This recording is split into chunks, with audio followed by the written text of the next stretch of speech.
आज ब्युटिफुल भन्यो भने एकछिन पछाडि म उताबाट फ्याक्ट्रीबाट आएँ किचनमा अनि किचनमा आएँ अनि म चिया बनाउँदै थिएँ उसले आएर के भन्यो भने यहाँनिर चाहिँ सबैजना खाँदै हुन्छ कस्तो तातो भयो। हेलो साथीहरू वेलकम छ तपाईँलाई मेरो ब्लगमा। साथीहरू कस्तो छ तपाईँहरूलाई अनि मलाई चाहिँ एकदमै सन्चै छु अनि म चाहिँ हेर्नु न आज कस्तो नक्कली भइरहेको छु होइन कहिलेकाहीँ तपाईँसँग आफूलाई पनि टाइम दिनु पऱ्यो नि त होइन त्यही भएर म चाहिँ आज सबै मेरो कामहरू सिध्याएर म चाहिँ हल्का मेकअप गरेर आएको अनि त्यस्तो धेरै त केही लाउँदिनँ र पनि हल्का लिपस्टिक सिपस्टिक लगाएर चाहिँ चट्ट परेर आएको चाहिँ मलाई कस्तो देखिरहेको छ भन्नु ल। सो अनि अहिले चाहिँ दिउँसोको 1 बजिसकेको छ अनि मेरो बनाउने बेला भएको छ चिया होइन। अब जति नै राम्ररी भएर पनि के गर्नु अब काम त गर्नु परिहाल्यो। अब राम्ररी भएर चट्ट परेर कुर्सीमा बस्ने दिन अब आउँछ होला एक दिन त आउँछ लेट्स सी होइन। आत्तिनु हुँदैन अरे क्या अब एउटा भनाइ सुनेको थिएँ मैले दुःख पायो भन्दैमा आत्तिनु हुँदैन अरे सुख पायो भन्दैमा मातिनु हुँदैन अरे हो त्यो भनाइ चाहिँ मैले सुनेको थिएँ। अनि त्यही भएर म चाहिँ त्यही सम्झिन्छु क्या अब दिन त आउँला दुःख त पाएको छैन र पनि अब एक दिन त मेरो पनि दिन आउला नि त। मेरो छोरीको हालत हेर्नु न यहाँ भर्खरै सुतेर उठेको समाइरा चाहिँ त्यही भएर म उसको सुरुमा कपाल सपाल कोरिदिन्छु होइन। सुरुमा फ्याक्ट्री जान्छ अनि त्यसरी उसको कपालहरू कोरिदिन्छु। आऊ बेटी छोरा यता उठ। सो साथीहरू आज चाहिँ मेरो जेन्सा पनि बिरामी हुनुहुन्छ होइन एक्कासी ज्वरो आइरहेछ अनि त्यहाँदेखि के भयो अब अघि बिहानसम्म काम गर्दै हुन्थ्यो ठिकै हुन्थ्यो एक्कासी क्या ज्वरो सोरो आयो क्या के भएर र पनि जबरजस्ती कराएर अलिकति भात चाहिँ खानु न भात खाँदै हुन्छ अहिले। अहिले चाहिँ हामी जाँदैछौँ फ्याक्ट्रीतिर होइन। समीरले मलाई समीरको के रियाक्सन हुन्छ हेर्नु ल तपाईँहरू पनि। म चाहिँ लागेँ फ्याक्ट्रीतिर साथीहरू अनि यहाँभित्र चाहिँ भाइहरू एकदमै काम गर्दै हुँदो रहेछ अनि त्यहाँदेखि गएँ छुट्टीभित्र समीर चाहिँ छुट्टी काट्दै हुँदो रहेछ अनि हेर्दा मलाई हाँस्दै हुन्छ हेर्नु नि त्यहाँ कस्तो देखिरहेको छ मलाई अनि साह्रो भन न कति ब्युटिफुल देखिरहेको छ दुईटैलाई उसको छोरा थियो कि नलाइ पनि ब्युटिफुल होइन के लागिरहेको छ बिहाको हो त्यो। सो समीर चाहिँ यहाँ काट्दै हुन्छ छुर्पी होइन। अहिले चाहिँ फ्याक्ट्रीमा त्यति धेरै काम छैन नि त अनि त्यही भएर ओइ चप्पल माग्दै चप्पल लिएर समीर नानीलाई चाहिँ यहाँ छोडिदिएर जाऊँ सो म चाहिँ नानीलाई चाहिँ एकछिनको लागि यहीँ छोड्दैछु अहिले यसमा आउँछु। हाल्नु न भएको अलिकति उयो सस पनि पोखिगयो क्या अब के गर्नु माइ गड छैन त्यति नै रहेछ अलिकति त्यो पनि बिरको उयो भएको रहेछ कि अनि यस्तो निकाल्ने भएको हल्लिएर फ्याट्टै झरिगयो क्या। म त सोचेकै थिइनँ यस्तो छ मेरो दिमाग यस्तो छ मलाई सकेको भनेर थाहा नै थिएन क्या। अब भनौँ भने पनि मैले उल्टै गाली जान्छु अनि के गर्नु। तपाईँहरूलाई चाहिँ म एउटा कुरा भन्नु गइरहेको छु साथीहरू अघि म लिपस्टिक होइन पोतेहरू लगाएर गएको थिएँ समीर भट्टामा होइन अनि त्यहाँदेखि कस्तो देखिरहेछ भनेर सोधेँ क्या मैले होइन अनि राम्ररी देखिरहेछ ब्युटिफुल भन्यो भने एकछिन पछाडि म उताबाट फ्याक्ट्रीबाट आएँ किचनमा अनि किचनमा आएँ अनि म चिया बनाउँदै थिएँ उसले आएर के भन्यो भने यो लिपस्टिक र यो पोते चाहिँ खोलिहाल त के भएर सुहाएकै छैन तिमीलाई भन्छ अनि तिमीले दिदीमा चाहिँ किन ढाँटेको मलाई त्यति चाहिँ भन्नु तिमी अनि झुटो चाहिँ किन भनेको म सोचेँ बुढालाई राम्रो लागेछ भनेर आयो खुसी हुँदै हुँदै कस्तो ढाँट्दो रहेछ त्यसरी ढाँट्ने काम नगर है मान्छे अगाडि बुढीको बेला त्यो राम्रो छैन अनि त्यो छैन भने छैन भन्नु पर्दैन नि त म चाहिँ अब म खुसी भएर आइरहेको थिएँ नि त म चाहिँ एक्लै भेटेकोलाई भन्नु पर्यो भनेर जे कुरा नि मान्छे अगाडि भन्नु त अनि त्यति बेला चाहिँ म एक्लै थिइनँ त नि कोही थिएन अनि म चाहिँ मक्खै भएर आयो के पऱ्यो अब राम्रो देख्यो भनेर आएर यहाँ चिया पकाउँदै थिएँ हाँस्दै आएर त्यस्तो भन्छ त अनि त्यही भएर मैले अब यो सानो सानो पोतेहरू चाहिँ नानी सबै चुटाइदिइरहेको छ नि त नभएको त होइन।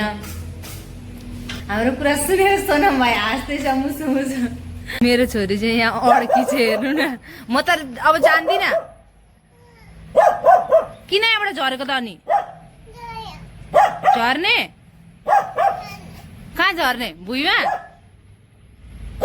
हालत चाहिँ हेर त भुइँमा किन जाने भनेको यहाँ साइकलमा चढ्नुको लागि। साथीहरू मेरो चाहिँ खाना बनाउने बेला भइसकेछ होइन तर मेरो छोरीलाई 1 घन्टादेखि म सुताउनु गएको न सुत्छे होइन अनि अब उसको बाबालाई हेर्नु लगाऊँ भने उसको बाबा काम गर्दै हुनुहुन्छ अब के गर्ने होला त म।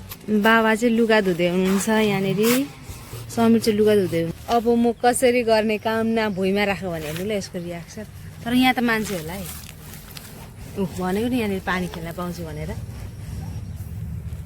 पानी खेल्न पाउँछ नि त यहाँ, त्यही भएर नाच्दै त समय नाच्दै त छोरो नाच्दै उफ्र्याउ उफ्र्याउ छिटो उफ्र्याउ आफै छिटो 1 2 3।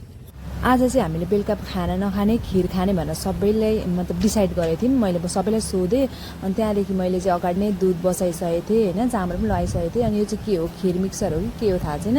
अनि त्यो लगाएँ, त्यसको नाम पनि मलाई चाहिँ फेरि थाहा छैन के हो। अनि मजाले लगाएर चलाएँ, अनि त्यहाँदेखि चिनी लगाएँ। अनि त्यहाँदेखि सिम्पल तरिकाले बनाएको, त्यस्तो हाल्ने खासै कुरा केही थिएन नि त।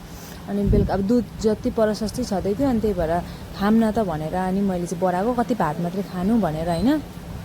अनि कहिलेकाहीँ त अरू चिज पनि खाम न भनेर, अनि सबैजना मिल्ने हुँदा त राम्रै हुन्छ नि त। अनि चाहिँ मजाले पाकी पनि सकेको थियो।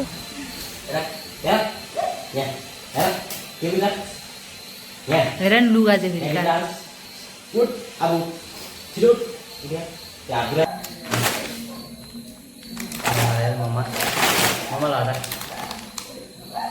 मेरो बाबा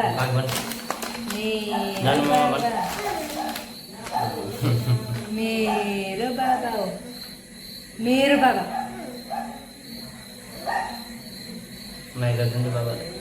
नगर मेरो बाबा हो, नगर है मेरो बाबा हो ल।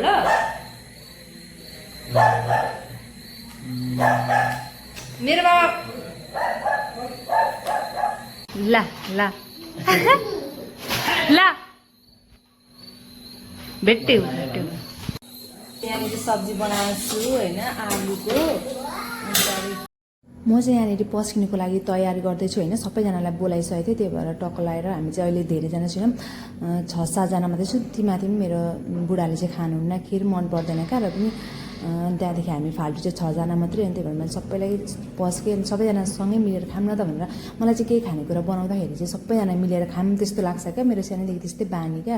अब हाम्रो घरमा चाहिँ केही भयो भने सबै डेडीहरूले चाहिँ हामी सबैजना कस्तो भयो अरे हामी एक नम्बर सबैलाई पर्खिँदा गरेर सबैलाई भेला गरेँ होइन। सबैलाई बोलाएर अनि मजाले दिएँ होइन। खानाभन्दा मजाले खाएँ क्या, मतलब भात त्यति मजाले खानै छोडिसकेको थिएँ। सबैजना चिया धेर खान्छन् नि त, अनि त्यही भएर ग्यास्ट्रिकले गर्दा बिहान पनि मजाले भात खाँदैनन्, दिउँसो खाजा खान्छन् अलिअलि।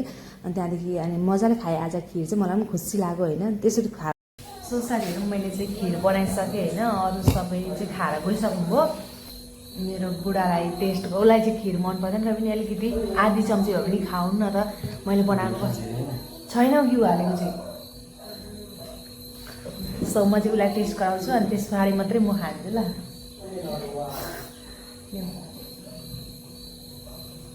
तातो भयो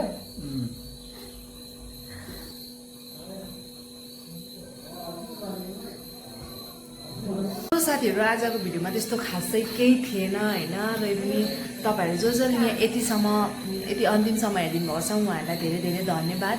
अनि जो मेरो च्यानलमा नयाँ हुनुहुन्छ उहाँहरूले चाहिँ मलाई सब्सक्राइब गरिदिनु होला, लाइक कमेन्ट गरिदिनु होला होइन। अनि सो यति भन्दै आजको लागि चाहिँ मेरो छोरा निन्द्रा पनि लागिसकेको छ। छोरीको हालत हेर्न सक्नुहुन्छ यहाँ। ल बाई बाई साथीहरू, बाई गर्दै छोरो, बाई गर नि छिटो, बाई। आजको लागि यति नै गर।